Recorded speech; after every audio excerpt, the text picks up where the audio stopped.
me një ndërhyrje në ligjin e arsimit universitar, ishte rregulluar problemi i instituteve, pra deri në vitin 92.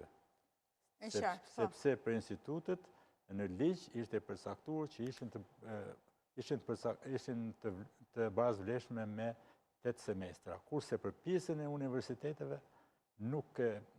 ligji nuk e pranonte këtë, gjithsesi deri në 24-ën ishte rregulluar me VKM. Dhe unë do t'ju jap një shembull, një dallim. Për shembull, kishim 2 mësuese në një shkollë të caktuar që njëra kishte përfunduar studimet në Gjirokastër, kurse tjetra në Universitetin e Shkodrës, në vitin 93. Për shkak të zhvillimive të kohës, Shkodra... Pra sistemi 3 vjeçar. Po, për shkak të ngjarjeve të kohës, Instituti i Shkodrës mori statusin universitet përpara Institutit të Elbasanit dhe të Gjirokastrës.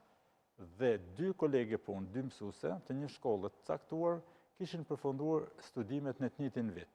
Por diploma e mësuesit që kishte përfunduar në Gjirokastër, institut trajtohej me 140.000 lekë të vjetra si rrogë bazë, kurse mësuesja që kishte përfunduar studimet në Universitetin e Shkodrës trajtohej me 100.000 lekë, sepse emërtimi i diplomës ishte universitet dhe jo institut. Pra, në të njëjtin vit, të njëjtin degë, pra për shkak të ndryshimit të emërtimit që mori universiteti, pra mori universitetin ndërkohë që i Gjirokastrës ishte institut. Kishim edhe një kategori tjetër, për shembull mësuesësh që një mësuesi nga Korça kishte mbaruar shkëlqyeshëm me gjitha 10-ta.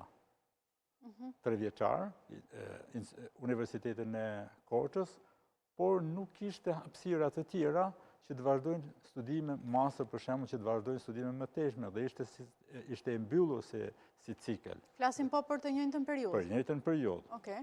Dhe ky doli një problematik që këta mësues nuk mund t'i trajtosh si bachelor në një kohë që në atë periudhë nuk ishte bachelor fare dhe ishte cikël i mbyllur. Kemi një kategori tjetër, mësuesish që kanë përfunduar studimet, bachelor dhe master, por për shembull marrim një rast konkret, një student që përfundon studimet dega anglisht, dhe përveç se degës mësuesisë, aty mund të ketë edhe dega përkthim, për shembull. Dhe ky quhet master shkencor. Studentëve pas përfundimeve të ciklit bachelor, ju rekomanduar që nëse doni të futeni në sistemin e mësuesisë, ju do të vazhdoni master profesional. Po. Ashtu sikurse u bë edhe disa vite më vonë. Dhe kurse ata të tjerët që donin përkthim ose të tjera, master shkencor.